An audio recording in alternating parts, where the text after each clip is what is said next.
Hey everyone, really good to see you here. This is the Digital Kids Meetup. Just a reminder, we're all about bringing people together around the topics of smart toys and tech for families. So I'm JP Stoops, I'm one of the co-hosts. You can see Caitlin on as well, Monica who will be presenting, Leanna who's helping us moderate with creativity as well. Happy to see a number of familiar faces and names and happy to see people together during this crazy time. So we're excited to keep this going as a virtual meetup, and we really appreciate you being here. So as you've seen with these, we've tried to make them a little bit more formal. We've had some panel discussions. Tonight we're really excited to have a presentation from Monica, which Caitlin will introduce. Our goal here is to help bring together brands and inventors and designers and retailers and engineers and really anyone who's interested in discussing kids play and technology in general. So I'm excited about tonight's topic, just given the growing number of direct-to-consumer brands. The presentation is entitled 10 Key Steps to Building a Successful Direct-to-Consumer Brand for Families. It'll be presented by Monica Brown from Alliance Strategy Group. As I mentioned, Caitlin will provide a little bit more of a proper introduction. The format here will be about a 35 to 45-minute presentation from Monica. It's a great presentation. I had a preview of it. It's a lot of really great meat to get through there. And then we will leave 15 minutes for Q&A moderated by Caitlin, and then maybe 15 minutes just open discussion like we did last time. That was a lot of fun. So we should be able to wrap up, I feel like, by around 6:15 Pacific. We're glad to have East Coast folks here. You are in the Digital Kids Meetup. Just one reminder to go ahead and put your device on mute. And with that, I will hand it off to Caitlin to introduce the topic and the presentation by Monica. Thanks, JP. So fun working with you on all these cool content opportunities. I have the pleasure of introducing Monica. Monica is bringing over 20 years of experience in product marketing and direct-to-consumer branding with her to this presentation. And I also had the pleasure of working with her formally in a professional setting at Leapfrog with some other people who are on the call as well. And then in a collaborative sense for the Women in Toys networking group, for which she is a chapter chair of the Northern California chapter. So a little bit about Monica. She started her education with UC Santa Cruz out in California. And she then went on to study her MBA at Haas in Berkeley. After that, she started her career with Leapfrog. And she was a brand manager in her first position and then continued to climb the ladder on the brand side until she eventually was leading the team for product marketing as a VP of product marketing. After 14 years with Leapfrog and an acquisition by VTech, she went on to take on further responsibilities as the VP of product marketing for VTech and Leapfrog North America, and was with the conglomerate company for a total of 17 years. And so 3 years ago, she left that position to start her own consulting group called Alliance Strategy Group, of which she is the CEO. And she's going to tell some case studies about her work in that role, and then also with Leapfrog, and how she's been helping with companies that launch both hardware products as well as digital products direct to consumer. So with that, I'm really excited for this presentation. We're going to learn a lot about consumer insights, product strategy, and also launch, the very key aspects that help you to bring a product to market successfully. So afterwards, I will be, if you have any questions during the presentation, please use the chat, and I will be pulling questions directly from that and surfacing them to Monica so that we can have your questions answered directly from her. Thank you so much. And Monica, over to you, please. All right. Hi, everybody. I'm so excited to be here, and thank you to Caitlin and JP for inviting me. I thought I'd start off by just telling you a little bit about Alliance Strategy Group, and then we'll just dive into the 10 steps to building a strong brand in the direct-to-consumer space for families. Do a quick wrap up, and then, as Caitlin said, move on to Q&A. So as Caitlin said, I have over 20 years of experience in marketing and product strategy, and my passion is really building innovative brands for parents, kids, and educators. When I started Align Strategy Group, what I really wanted to do was help companies who were focused on the family and education spaces with brand strategy and positioning, consumer insights and marketing research, product strategy, product portfolio building, business growth, go-to-market planning, customer retention, all kinds of data analytics. And then, helping build out kind of processes around product innovation, marketing planning, and kind of marketing structure. So that's what we do. In terms of our clients, we work with companies and brands kind of across toys, mobile, subscription box, consumer electronics, and the education industries. And we've helped a number of great clients. So for instance, from the toy space, Little Tikes, VTech, Leapfrog, family-focused startups like Ri-Fi and DMAI, education companies like Really Good Stuff, and family subscription companies like Monty Kids and Fingerprint. So lots of exciting kind of projects that I've gotten to work on and that I've really enjoyed. At Leapfrog, I really basically oversaw kind of strategy, launch, and growth of award-winning brands that delivered hundreds of millions of dollars in revenue. As VP of Product Marketing at Leapfrog, and then later VTech, I was able to launch educational systems like the LeapPad kids tablet, which won a number of Toy of the Year awards. The LeapStart reading system, the LeapStart Explorer gaming system. I launched Leapfrog's App Center, which is a proprietary digital app center that sells apps from top brands like Netflix, Nickelodeon, Disney, Toca Boca, Dr. Panda, and more. And then finally, before I left, I led the go-to-market strategy for Leapfrog Academy, which was Leapfrog's first mobile subscription service. As Caitlin mentioned, I am the chapter chair for the Northern California Women in Toys chapter.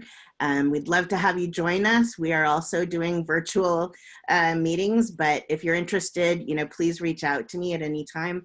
And then I did my education at UC Santa Cruz, go Slugs, and Berkeley, Haas, go Bears. So that's a little bit about me. So when we think about kind of how do you build a successful direct-to-consumer brand for families, innovative products and services are definitely important. Without that, you don't have a spark for your brand, but developing a unique and exciting product is not enough to launch and build a great brand that's going to, drive loyalty and awareness over the long term. First, you really need to build the foundation by understanding your consumer and the marketplace. You want to develop a strong, differentiated positioning and a compelling story that brings consumers to your brand. And then finally, you need to make sure that you're actually delivering on your promises. So your customers stay and they actually tell their friends about what you're doing. Today, I'm going to share some of the things that I've learned over the last many, many years, and I'm going to talk about things that I've learned from my successes, but maybe more importantly, from some of my mistakes and failures. I often feel like you learn more from those kinds of things than you do from everything going well. So hopefully what I can share with you will mean that you don't have to make those mistakes. The 10 steps that I'm going to share with you don't encompass everything you need to do. In fact, I'm not going to talk about marketing vehicles.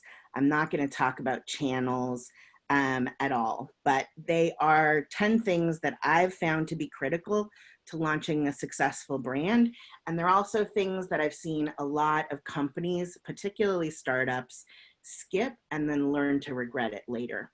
The other thing I wanted to mention is, you know, as some of you may know, sometimes when you're doing client work, people are a little sensitive about you using their examples. So some of the examples that I'm going to use today are really from retail products versus direct to consumer. But that's only in areas where there isn't really a difference between how that step would come to life in the retail world versus the digital direct world. Okay. With that, let's move on to the first step. The first step is define your target audience. That may seem really basic, but the reality is if you don't know who you're talking to, you can often get really tripped up.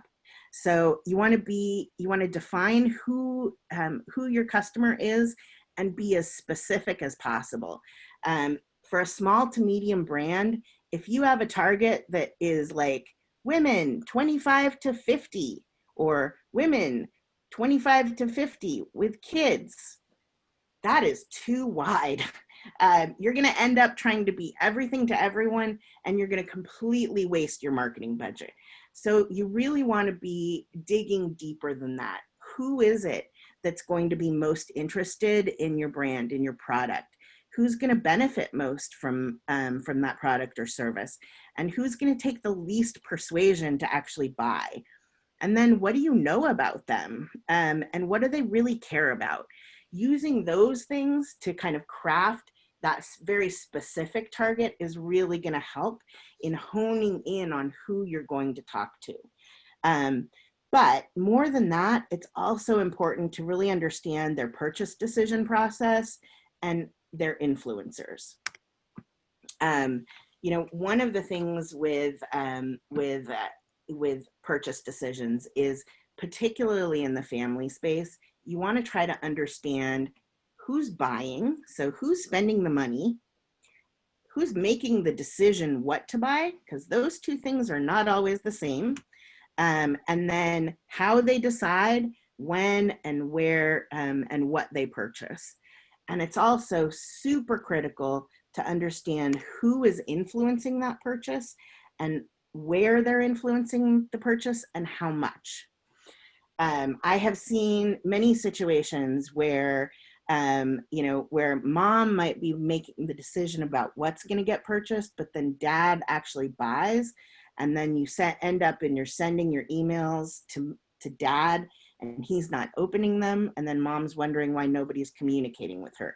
So very important to just understand kind of what that whole process is.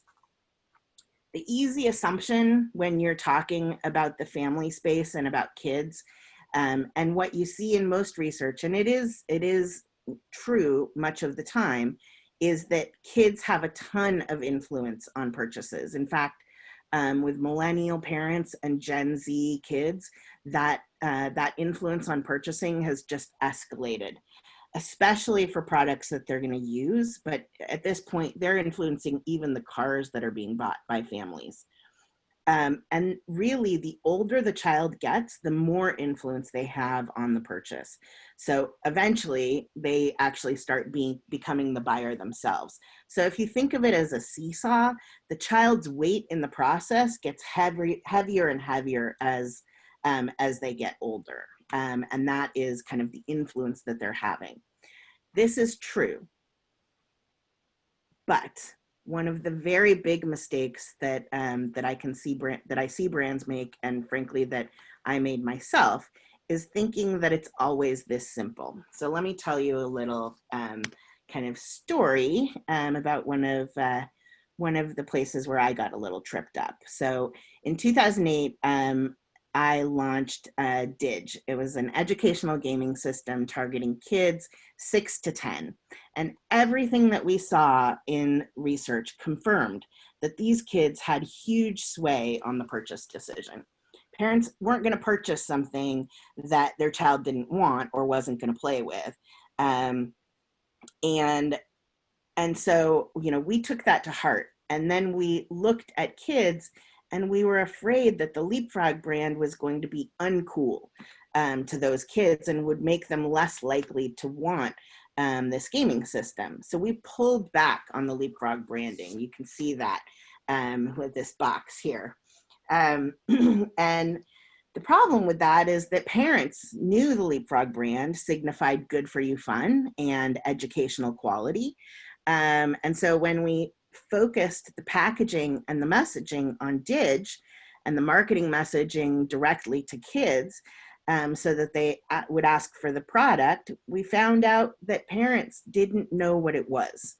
They'd never heard of the product. So when kids put Dig on their Christmas list, as well as Nintendo DS, parents didn't know what Dig was. They didn't know it was educational. So they purchased the product they knew, or they bought nothing.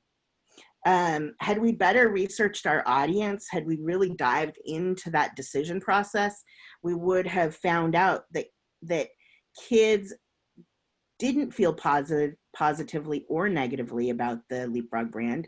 They just wanted a gaming system that was fun and that their parents would actually buy. But parents did care. And if they'd realized that Dig was from Leapfrog, they likely would have shifted their purchase to the more educational product, particularly when it showed up on that Christmas list. So the lesson that I learned was you really need to define your target audience, and you need to make sure you're doing your homework to really understand that purchase process and that balance between parents and kids. So that definitely leads us nicely to our next step, which is understanding your consumer. It isn't enough just to know who your target is. You also need to know a lot more about them. What are the problems or unmet needs that they have that you can solve? What competitors are they using today to try and help with those issues? And what do they like or dislike about those competitors? And how are those competitors really falling short for them? Is there a gap in the market or in the products where maybe something isn't being addressed well, or a feature or benefit is missing? If so, is that something that consumers really care about, or do they not really perceive that gap? You want to know about their attitudes and their beliefs. What do they think about your category? What do they think about the different types of benefits and features that are out there? And then their values.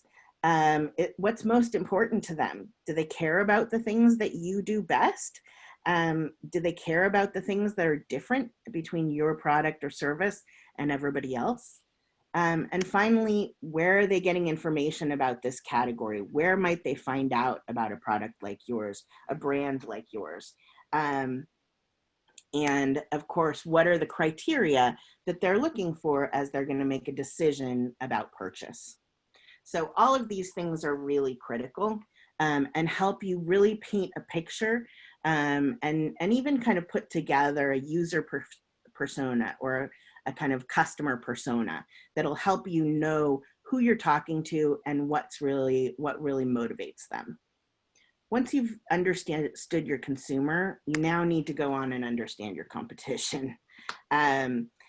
If in most cases, you don't want to say, oh, there is no competition, because even if you don't have direct competitors, and direct competitors are those products or services that would be a direct replacement for your brand or product.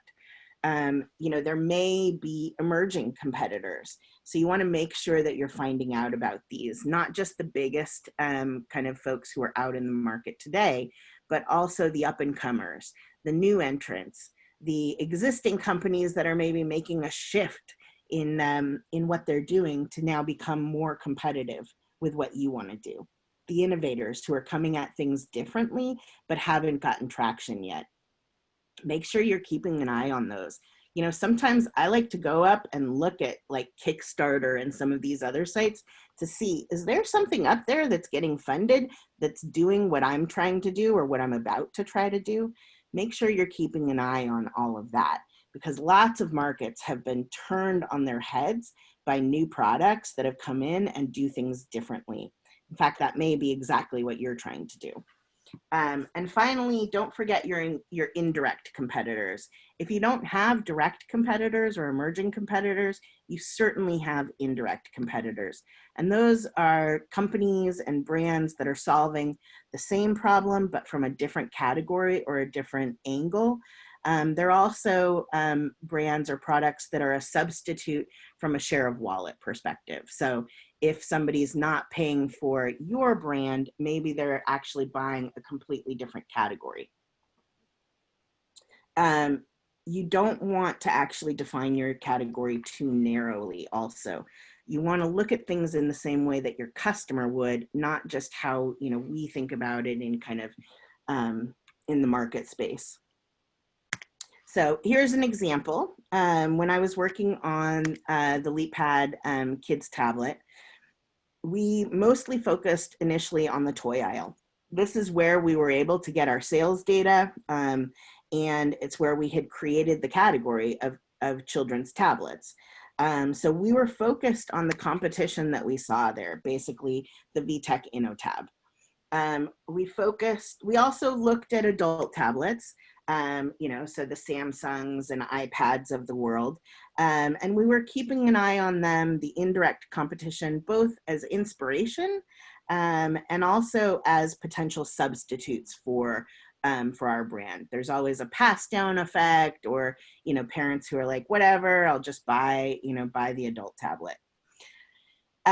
What we didn't do a good enough job of was keeping an eye out for emerging competitors. And we didn't think about the fact that for consumers, the aisle where you're shopping really makes no difference. And that meant that a new company, Nabi, came out with an Android-based kids tablet that they started to sell at electronics retailers, online, and in the consumer electronics aisle.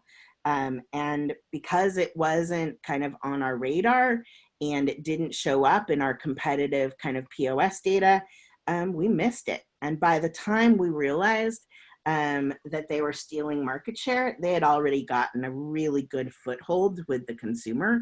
And we were trying to catch up and make sure that we were kind of blocking them. So keep an eye out. We want to make sure that you're constantly looking at what's happening kind of in what you see as your space, but also that wider space. And when you look at your competition, you want to ask yourselves a lot of different questions. When I see people doing competitive analysis, a lot of times what they end up doing is they're just comparing features. Oh, they have 7 games and we have 5. They have 20 lights and we have, 23. You want to know those things, but really what's important is to dive in and focus on a lot more than that. What do they do well? What are their weaknesses? So some of the things you want to ask yourself, what problem are they solving for the consumer? Is it the same one that you're solving? And how are they solving it? What are their key features, but what are their key benefits also? And what do they do really well? Make sure you understand what consumers like best and what consumers think they do really, really well. What do you think they lack or they do poorly? And then what do consumers think dislike or feels missing? Because those are not always the same things. What is their unique selling proposition? What do they say is their differentiator? The reason that customers should buy them versus anyone else? And what is the most important kind of lack or issue that consumers see with this competitor? Once you've done this with all of your competitors, you can now kind of outline and come back and think about what does that mean for your brand. And with that, you can build out a SWOT analysis. So that allows you to now think about what are your strengths against all of this competitive set, and what are your weaknesses? What are the things they do well that you don't? What are the opportunities? So are there weaknesses in your competition that now become opportunities for you to attract consumers to your brand? And what are your threats? So are there emerging competitors or market changes that could actually be a real threat to your business? building out all of this gives you a really clear sense of what your go-to-market plan needs to cover, and how you want to talk about your brand and your product. So another case study here, when I was asked to take on product marketing leadership for Leapfrog's mobile subscription service, one of the first things that we wanted to do was dive into the competition and the consumer. And this category was a tough one. There was a 10,000-pound gorilla, ABC Mouse. They had been around long enough that they'd gotten a ton of traction in the market. They had a lot of users, which meant that they could spend a lot of marketing money on acquisition. And maybe more importantly, when we talked to consumers, what we found out was, surprisingly, they had customers who were really pretty happy. So that made it really tough to think about how are we going to kind of pry people away from this competitor.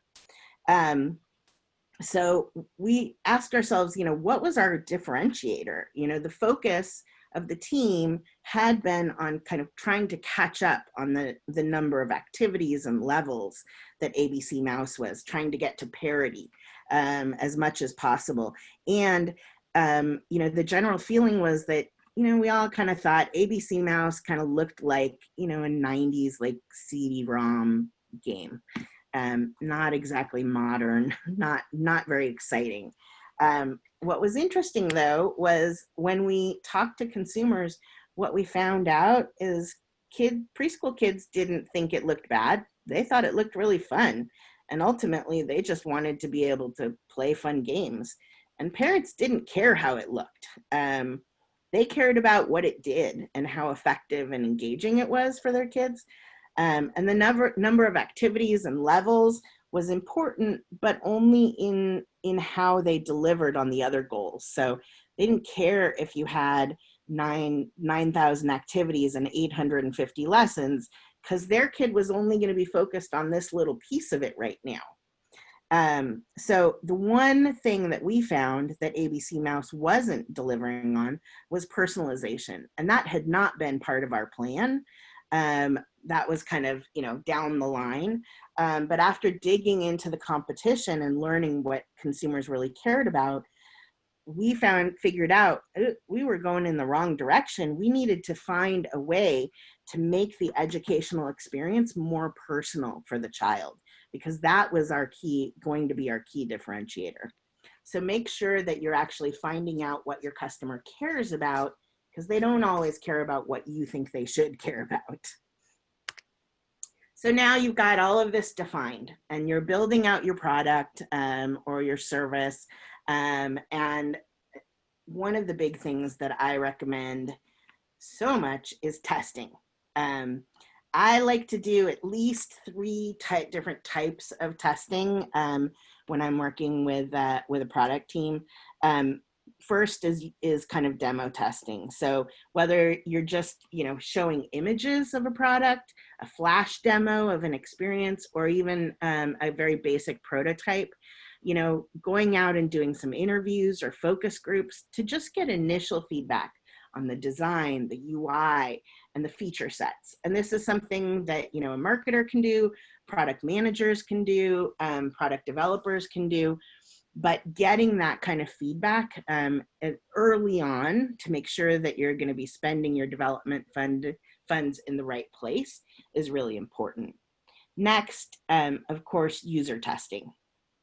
As you get kind of functional areas of the product, make sure that it's working, right? So whether it's in your office when eventually we go back to offices, or online in Zoom meetings, or with something like a user.com, make sure that you are testing these kind of experiences with consumers, and watch for friction. Watch them using the product.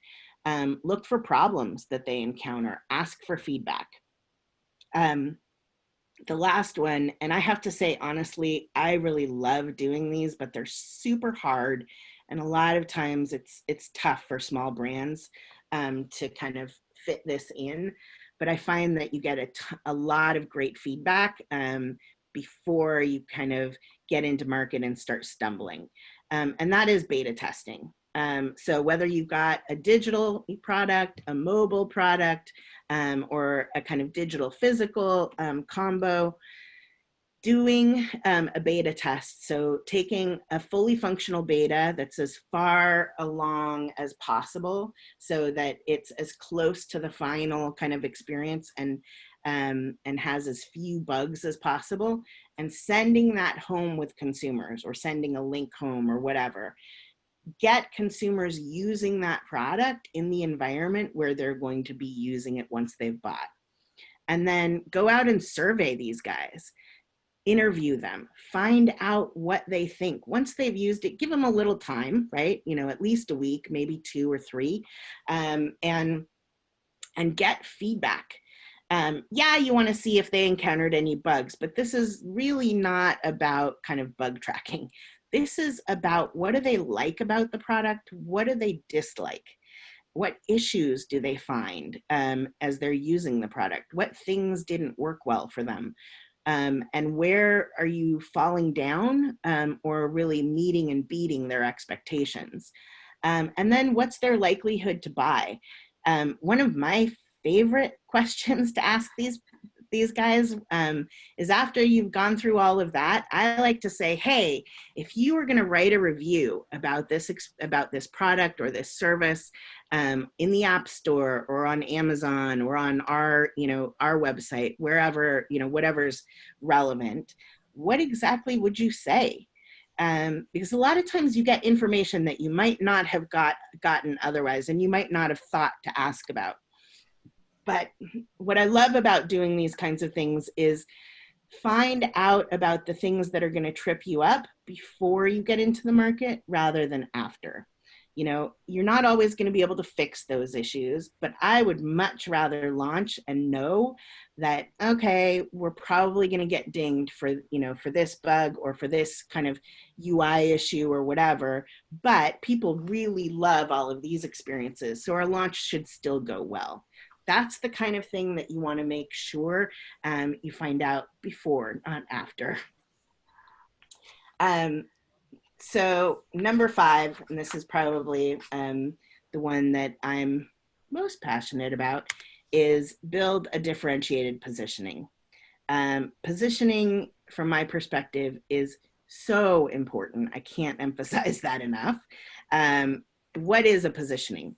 It is an internal guide. It is background and a foundation for your internal teams. It's that North Star that really says what your product is all about, and that should really help you define kind of where to go with the product and your marketing. So if you want to decide where to invest your next dollar in product refinements, look at your positioning. If you want to know, features to highlight or how you should price versus the competition or the messages to craft, look to your positioning. Positioning is basically a strategic exercise that helps you define where your brand fits in the market and who and what you're doing to benefit the consumer. What a positioning is not, and I often see people kind of make this mistake. A positioning is not a tagline. In fact, a positioning is not external messaging to your consumer at all. Please, please, please do not put your positioning on the front of your website. It is not designed for that. It is the foundation on which you build your messaging, and it gives you direction on how to now make an external kind of communication and story to your consumer, but it in itself is not your external communication. So when we think about positioning, there are a couple of guidelines that you want to make sure, kind of tests, right, that you want to make sure that you're passing. The first is it has to be relevant. It needs to resonate with your target audience and be meaningful to them. It needs to be single-minded. So simple, clear. You're not trying to be all things to all people. You're just focusing on a single promise, and it's something that people understand and care about. It has to be differentiated. If it's not unique, why would they buy you versus the competition?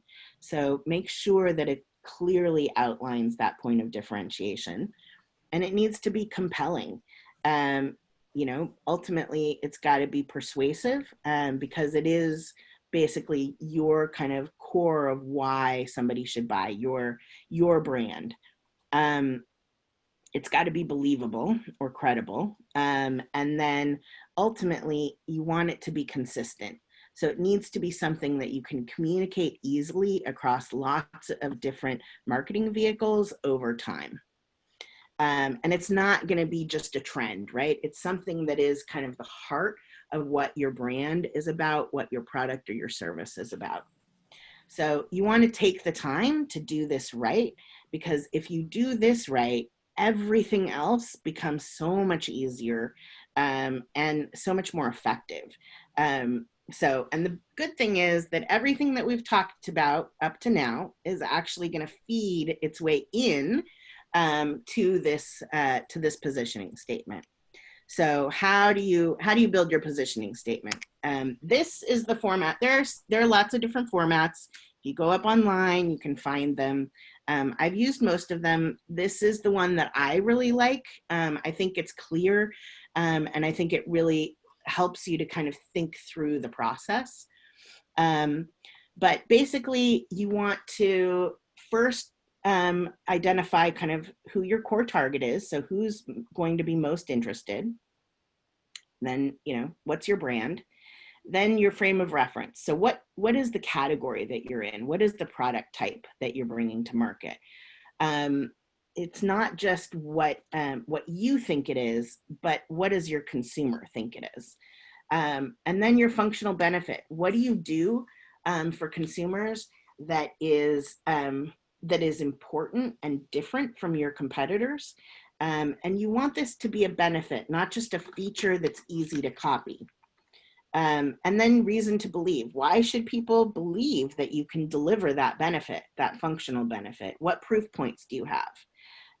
Sometimes you'll also have kind of what I call, reasons to believe, that you can also have separate from this part of the positioning statement.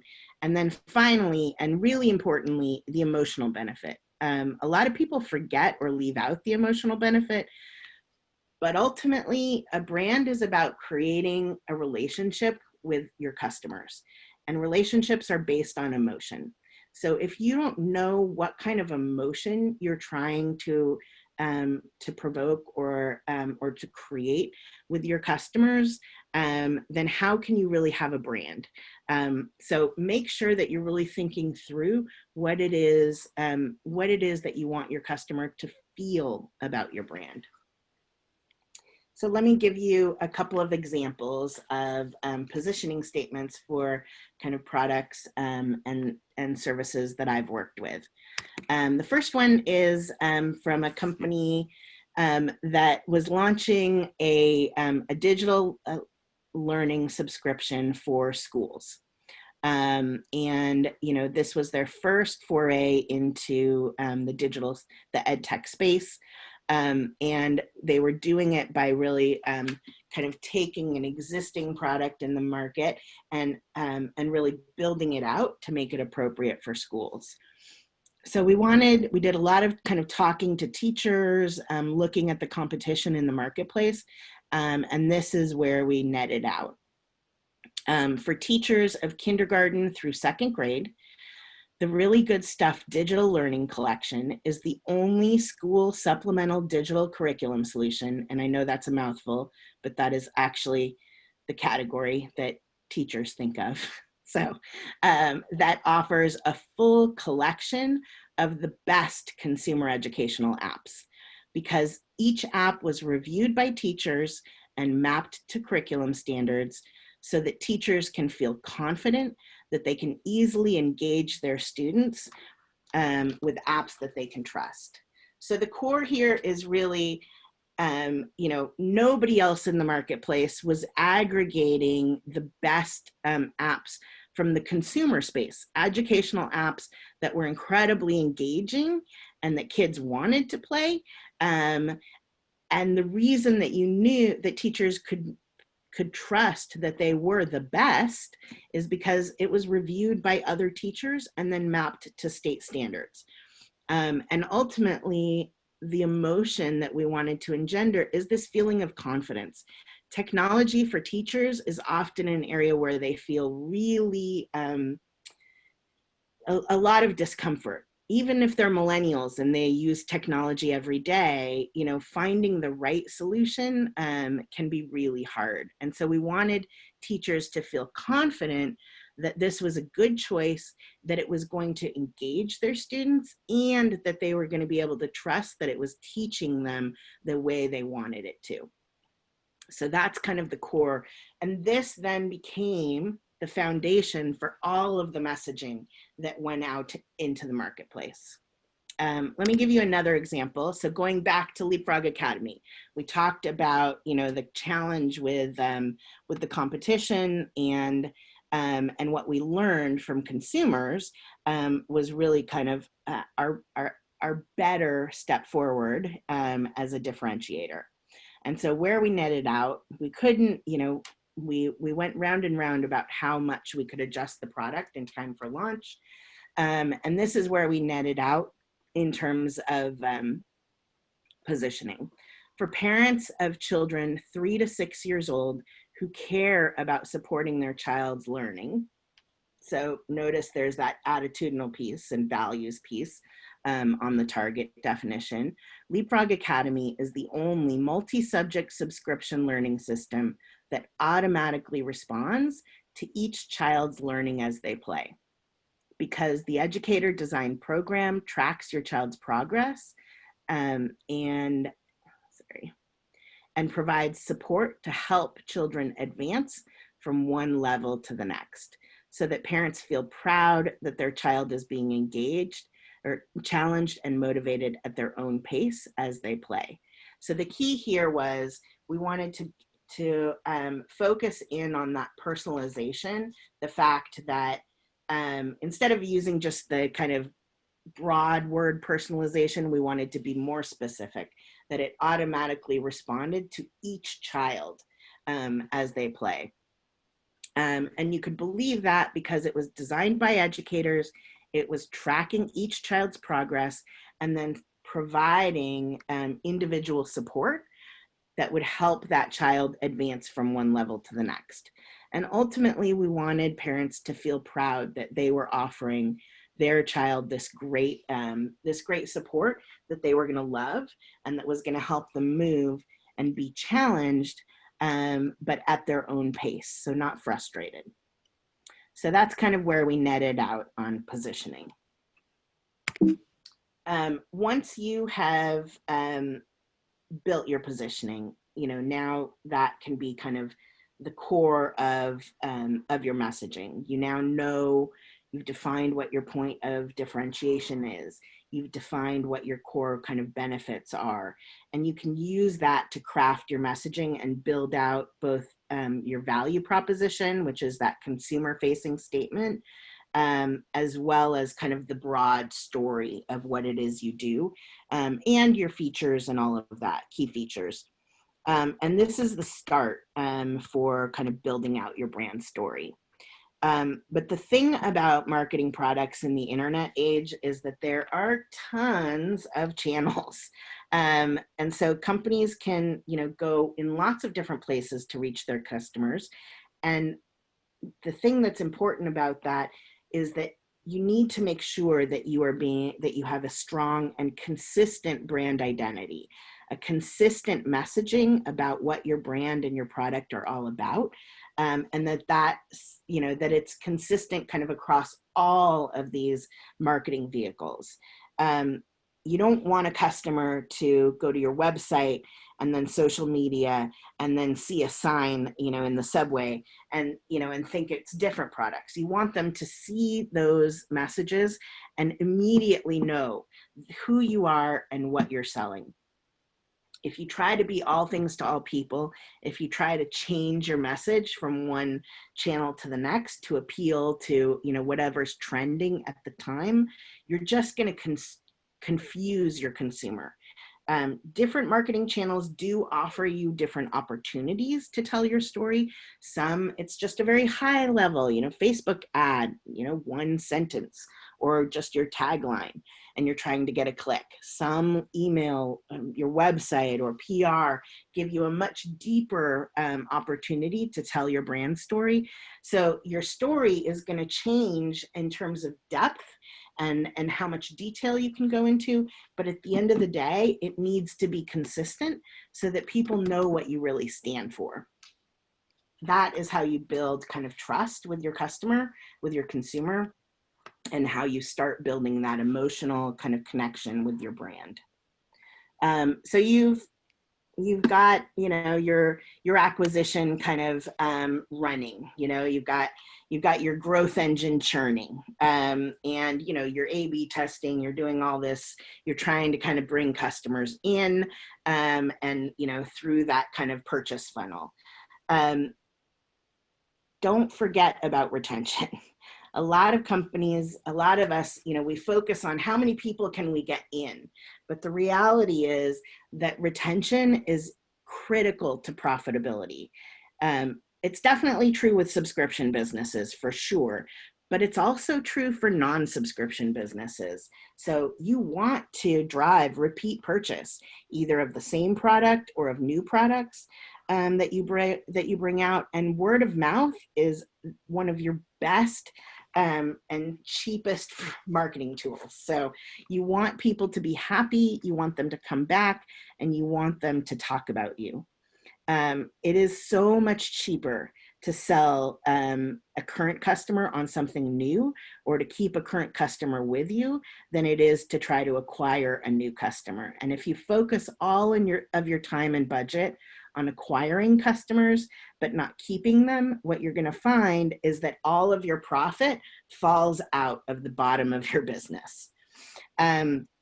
In fact, here are some kind of interesting stats about retention.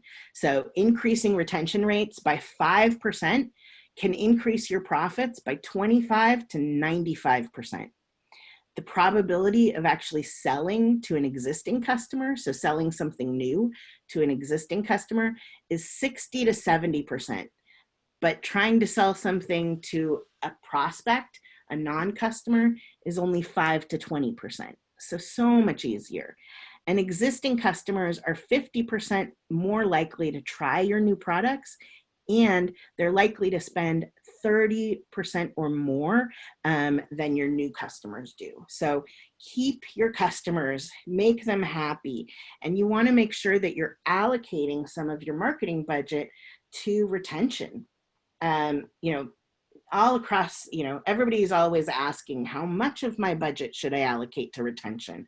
And a lot, there's no easy answer there. It depends a lot on where you are in the life cycle of growing your business, how well your growth engine is working to kind of, put people through the top of that purchase funnel. But I'd say even as a startup where you're, just getting going, at least 10% of your budget should go to retention. You want to put systems and resources in place to make sure that your customers are going to stick with you, especially if you have some early growing pains. Make sure that you're actually funding retention, and then you can increase that retention budget as you grow. So some great retention strategies that I've found, brands, you have a window post-purchase where your customer feels great about you, right? They've done all this research, they've decided to buy you, and now they're like, awesome, I made a great decision, I love this brand. It's super important that what you do during that period continues to make them feel good about that decision. What you don't want to have happen is to immediately turn them off. So don't send them an email that says like, oh, 50% off sales. So now they're like, great, I could have bought it for, a lot less. You don't want to do things that are going to make them feel remorse for buying you or for buying when they did. So the first thing and most important retention strategy is to make sure that they have a great experience with your product or your service. Ultimately, it's so much easier to keep people with you if they actually are feeling good about, about that product experience. The second thing is great customer service. 67% of customers say that good customer service encourages them to stay longer with a brand and to spend more money, even if you're having issues. The way that you support your customers, particularly when there are problems, if you have quality issues, if you have bugs, the way that you help them, the way that you hold their hand and make sure that you make things right can actually help you overcome those hurdles better and make them more loyal to your brand than they might have even if you didn't have those issues to begin with. So make sure that your customer service is outstanding. You also want to make sure that your onboarding is really effective. That onboarding of new customers is where you're going to help them kind of see what's available in your product or service, understand what your brand is all about, and really ensure that they have a great experience because they know how to use it. If you're seeing that the onboarding isn't working, rebuild it. Super important. You're going to be communicating with these folks, so make sure that if you're offering them any cross-sells or upsells, that they are relevant, that they are personal. You don't want to turn people off with something that that really doesn't have any meaning to them.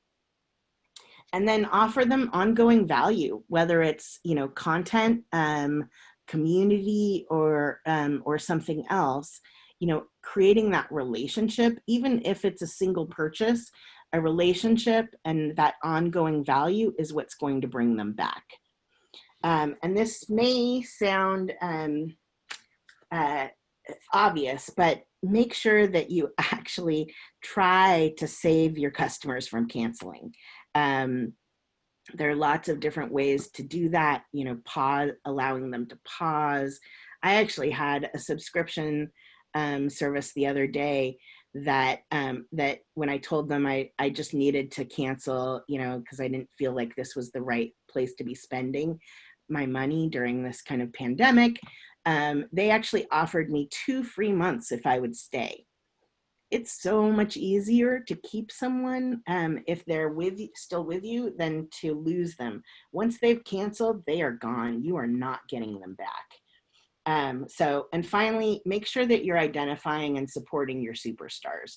You may find that 10 to 20% of your customers drive 60 to 80% of your business. Make sure you know who they are and that they feel loved. So you want to track your customer behavior. This is going to help you really understand kind of what they're doing. And the beautiful thing about digital and direct to consumer is that you've got a lot of information about your customer that you can use to try to understand what's happening. There are great tools out there like Mixpanel and Amplitude and others that can give you ways to do this easily and kind of aggregate all of the different data streams. But I like to look at kind of brand engagement. So how are customers engaging with your brand on social media, in email, on your content blog, via customer service? I would like to look, I think it's great to look at usage. So how are they using your product? What parts of the product or service are they using and for how long and how often? Which parts are most popular and which areas never get much use? And then cohort analysis. This is probably one of my favorite things, particularly when I'm looking at how to kind of build retention strategies. But, how can you define and divide your customer base based on particular behaviors or particular, in facts, and then take a look at how those different kind of customer groups change and use that to predict, who's going to churn and who's going to stay. So for instance, one of the things that investors always want to see for subscription businesses is, a monthly cohort kind of churn analysis. But you can also look at, say, people who, who use your product on a weekly basis versus those who use your product monthly versus those who, only come every couple of months, right? What is the difference in kind of, say, their onboarding or their churn rates or whatever? And that gives you a lot of information that you can use for both product and marketing. And then understand your customer satisfaction. You want to actually watch your customers, but that just tells you the what. If you want to know why, you need to really dive into customer satisfaction. So a couple of things that I like to do, and you don't need a lot of money to do this. I will often use SurveyMonkey with some of my small clients. And as long as you have a list of your customers' emails, you should be able to get a lot of feedback very efficiently. The other thing is, reviews on the App Store, Amazon, and elsewhere are also a great source of information. But what I like to do is start off with, surveying customers to find out their demographics, their values, and what are their expectations when they first purchased the product. So what were they hoping to get out of the product? Then once they've kind of been through that product experience to some level, you want to make sure you give them enough time that they've actually, experienced the product or the brand pretty thoroughly. Then you want to kind of dive in and find out about usage. How often do they think they're using it? What do they think they're doing with it and why? And then satisfaction. How do they feel about the different parts of the product experience and about your brand as a whole? Net Promoter Score can be a great tool for understanding both kind of the customer experience, but also a predictor of business growth. It's a very standard question. How likely is it that you would recommend your brand to a friend or colleague? And then there's a whole calculation that you use, and you can compare yourself over time is really the place where it's most effective, but you can also try to compare industries and things like that. And then also very important is not just to talk to people who are still with you, but to talk to people who cancel or leave. Cancellation surveys, exit surveys, or interviews are a great way to find out where things are going wrong. Are there particular expectations that you're not meeting or changing needs that you didn't track to? And last but not least, refine, hone, perfect. So you've got all of this information coming in: customer feedback, consumer reactions, competitive shifts. Now you want to use that to adjust your messaging, your experience, improve your funnel. And every time you change something, test, test, test. A/B test, user test, beta test, qualitative or quantitative tests. All of that gives you information on the adjustments you've just made, and then you use that learning to keep going. This is an ongoing cycle. You can't kind of, in DTC, you can't just put it out there and then be like, all right, everybody come to me. You've constantly got to be learning and changing. So those are the 10 steps, and I'm a little over kind of how much time I wanted to spend, but just to go over them one more time, you want to define your target audience, make sure you really understand that consumer, and then understand your competition and what that consumer thinks about your competition. Test, test, test your product. Build a differentiated positioning that is going to be the foundation of all of your messaging. And then make sure that you're driving acquisition with a completely integrated story where you're using the same message across all of your vehicles. And then don't just focus on growth. Make sure that you're paying attention to retention, no matter what kind of DTC business you have. And use the opportunity for being a DTC business to track customer behavior and understand how satisfied your customer is and what they're missing. And ultimately, keep that cycle going, keep that cycle of improving going, because if your customer feels like you're constantly trying to do better and you're constantly making things even more exciting, more interesting, more compelling, they are going to stick with you. That is what builds the trust with your brand, and that is what brings them back.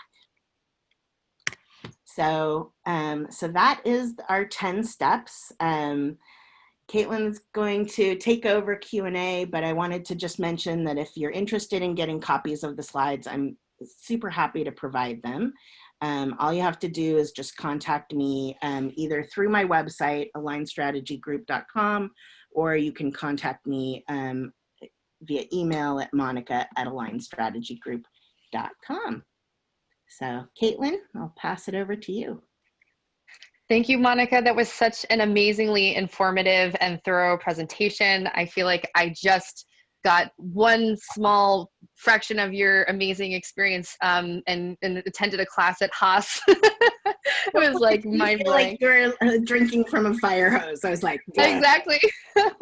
I wanted to mention before we get started that we are also going to post a copy of this video in the Digital Kids Meetup group and in our LinkedIn group. So that will be coming in the next few days or a week, depending on the edits that we'll be making. So look for that there, but definitely reach out to Monica with questions and for a copy of those slides, because as you can tell, she's just an amazingly accomplished product marketer and can definitely help answer those questions.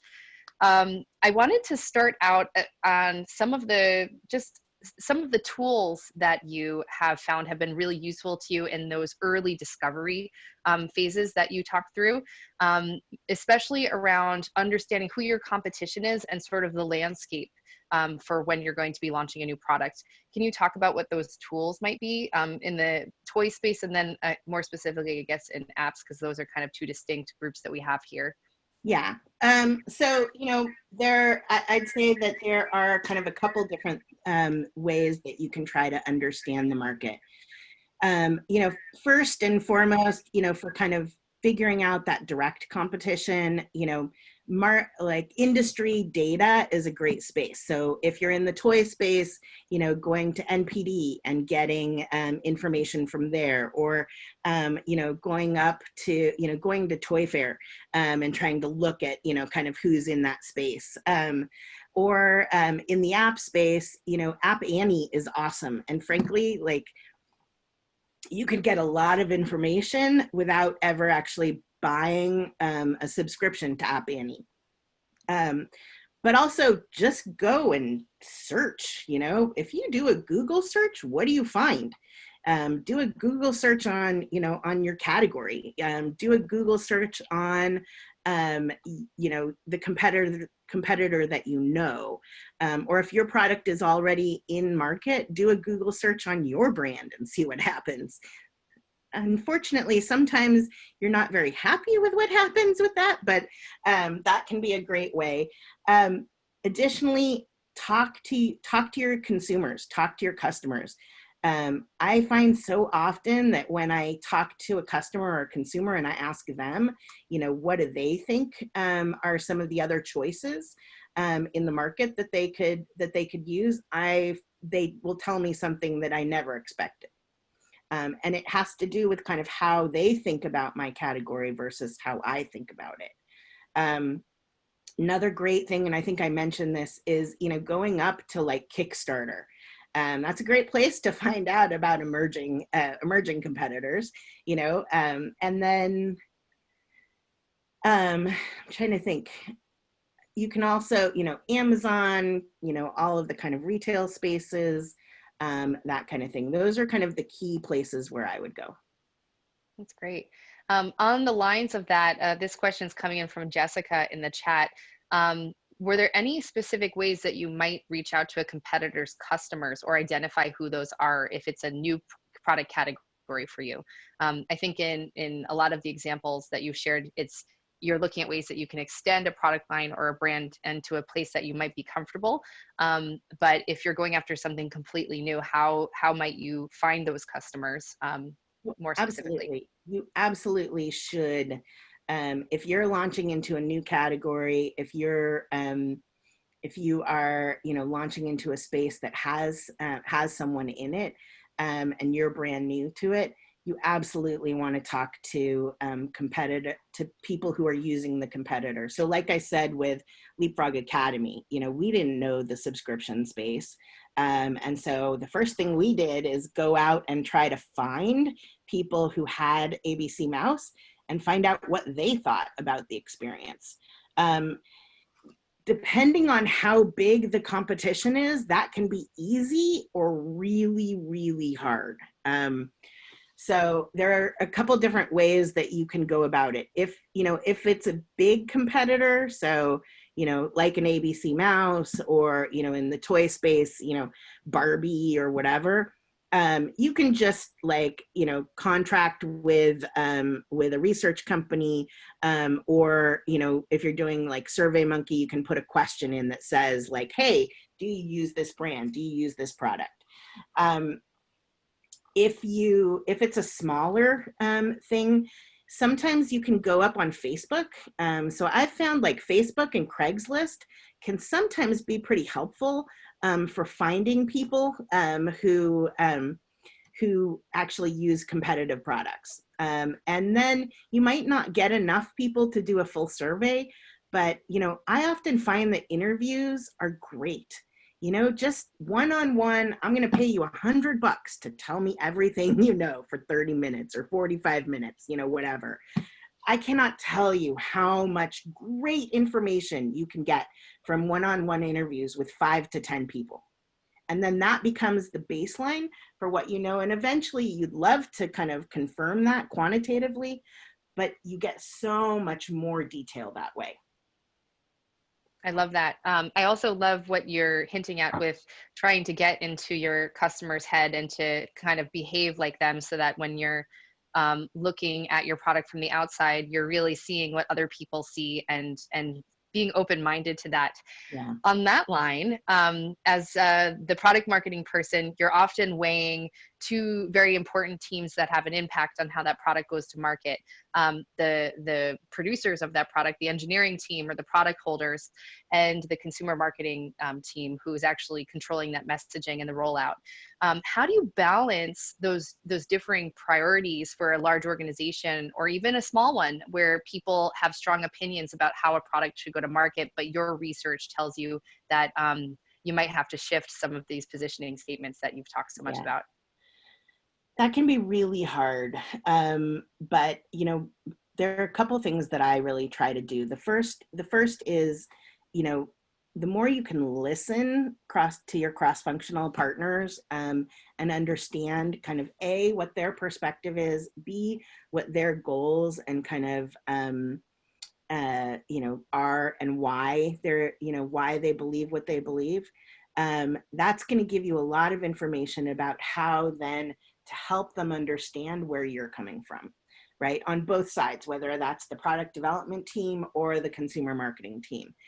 Hopefully, most of the time, you all have the same general goal that you want this product, this brand to be successful, right? And ultimately, as a product marketer, our job is to convince everybody in the company that the information that we know about the consumer is what's going to help ensure that this is successful, right? So if we can help, say the product development team believes that, X, Y, and Z feature is going to be super important, right? But when you talk to your consumers, they just don't care about that. Yeah, it might be differentiating, but they don't care. You need to try and help them see that. And sometimes just showing them the research can do it. But also like if I'm doing interviews, I will videotape those and I will show clips, right? It's not me telling you this. This is our customer is telling you that they don't care about that. right? Let's not spend our money there, right? Same goes for the consumer marketing, or for the kind of marketing communications team. Ultimately, they want to craft messaging that works, right? And this is where positioning is so important. That is your strategic framework. So every time, you know, you're working with that consumer, that Marcom group, you want to come back to that framework and say, is this really delivering on the strategy or not? Takes Yeah. personalities out of it. I think that's great, being data driven in the way that you approach things. That's, I mean, being in the Bay Area, that's all you hear about in some of these things. Yeah. On this question of return, you talk a lot about retention being super important and on acting on the data that you're collecting from that customer experience. How often on a product that may be in the market for, you know, like even 2 to 5 years, how often are you revisiting that data and thinking to yourself that maybe you have to change your product, or you have to update it so that it feels fresh? I guess it varies based on the product, but do you have any guidelines around that, how often you should visit the retention data? So first of all, I would say you need to be revisiting that retention data consistently. Doesn't matter if you've been in the market for, you know, 2 weeks or 2 years or 2 decades. You know, the minute you turn your back on it, that's when it's going to change. So make sure you're watching that. Make sure you're kind of keeping an eye on it. And, you know, you can just set up kind of dashboards for some of the key, you know, key performance indicators, right? So you're not looking into deep dives, but when something tweaks or changes, you dive in and you try and figure out why. In terms of kind of how often you need to kind of update your product, update your messaging, a lot of that depends completely on, you know, the market you're in, the customer you're with. You know, when you're working with kids, you know, sometimes, you know, they're growing in and growing out, right? And so sometimes you can keep things pretty stable. But then, you know, everything changes. New competitor comes into play, or, you know, something like the pandemic comes into play, right? And all of a sudden, like, you're not relevant anymore. So you've just got to keep your finger on the pulse of your customers. I try to at least do customer satisfaction surveys at least once a year. And you know, kind of more or less if that product experience you know, is kind of more or less, but at least once a year. I think that's great advice, especially for digital products where you get so much of this data, and you have really good insight tools like App Annie that you mentioned, but there are a number of other ones where you can build these hooks in so that they're even pushing reports to you, so you can wait for it to come to you and spot Yeah. those trends.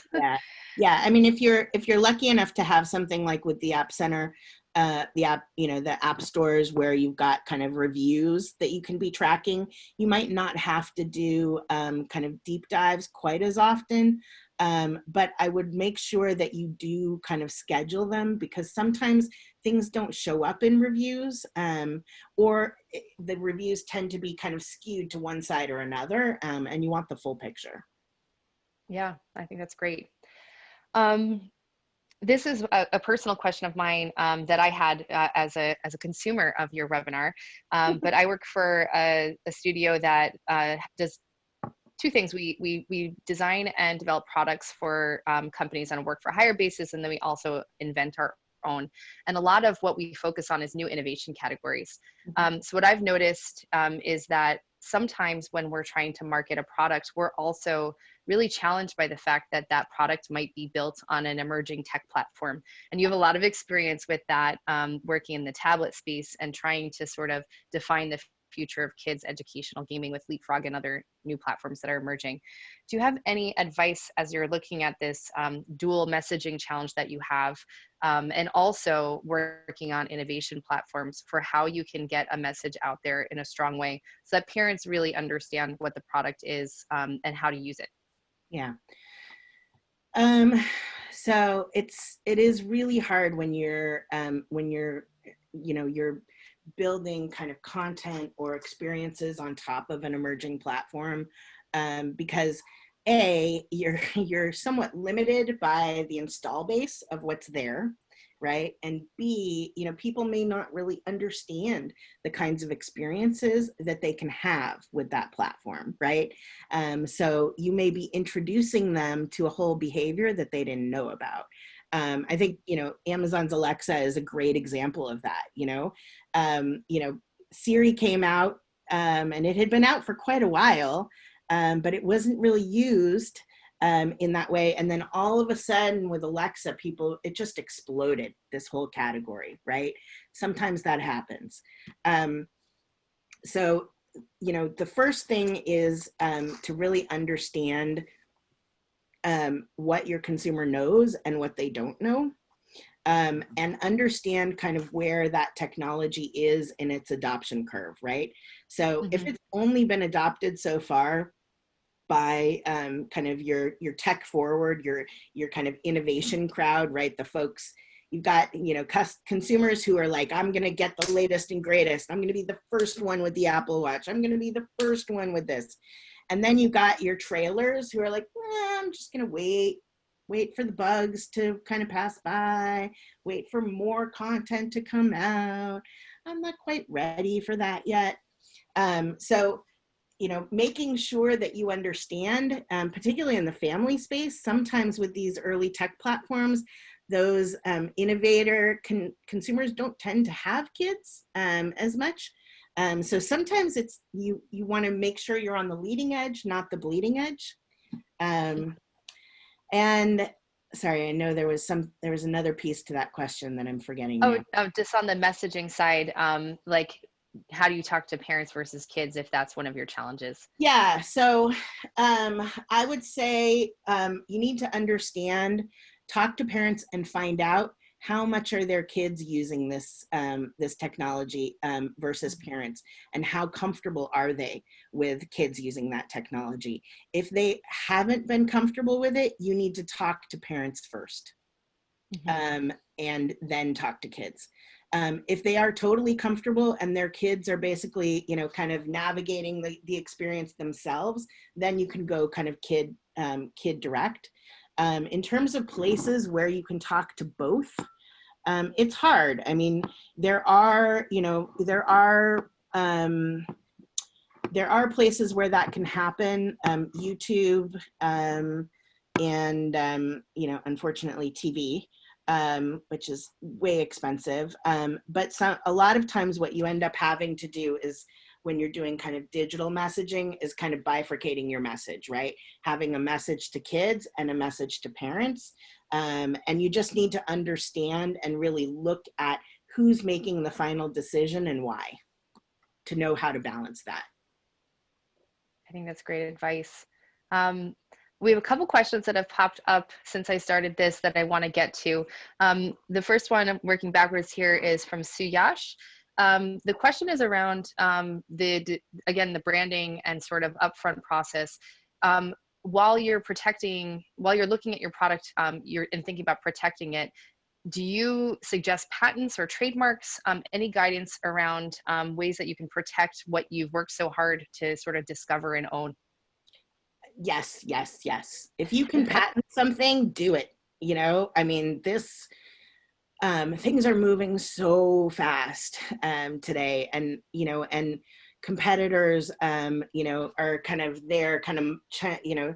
chomping at the bit to try and get the next thing. So you absolutely want to patent if you can, trademark if you can, whatever you have that is unique and ownable, try to protect it in every way that you possibly can. At the same time, what I would say is, a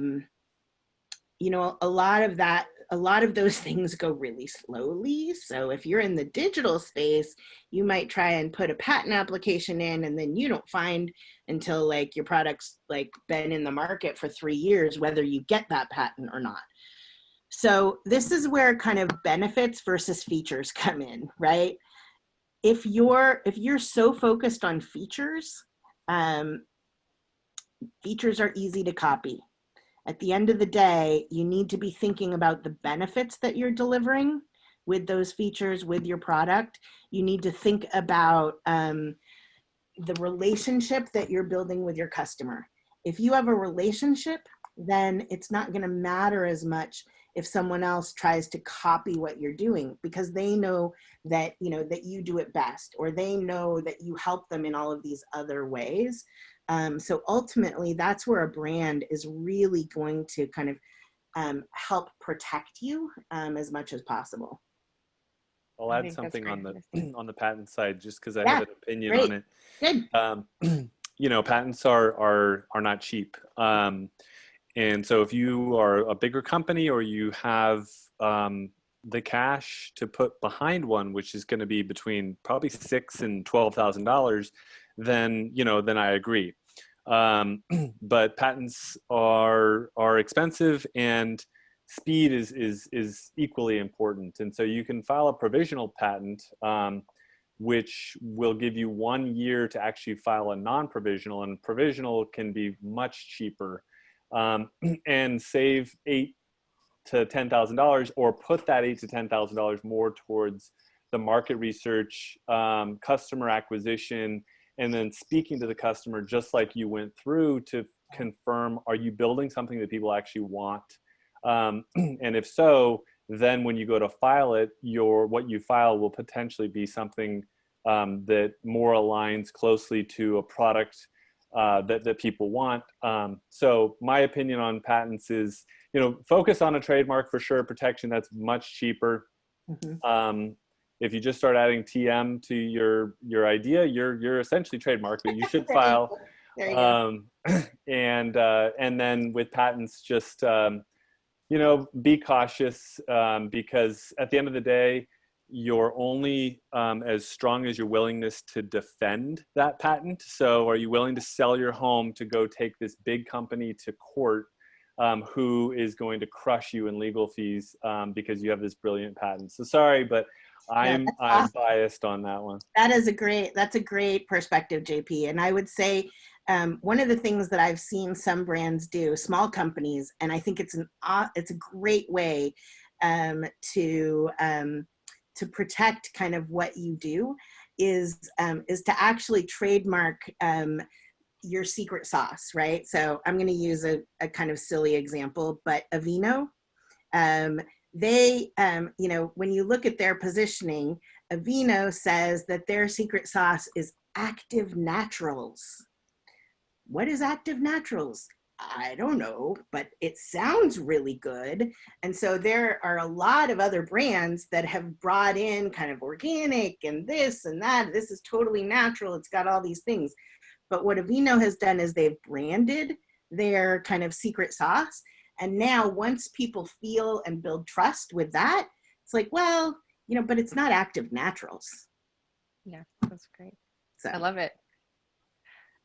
There's one more question from the chat that I wanted to make sure we got to, from Christine. And her question was, if you are researching the emerging competitors in your segment, how can you differentiate between one that could be coming after your business and sort of stealing from you, versus one who might be a potential collaborator or someone that you want to work with moving forward?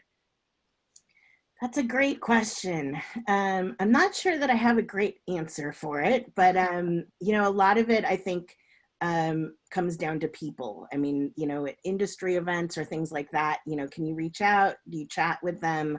You know, kind of get a sense of like, how open are they to collaboration?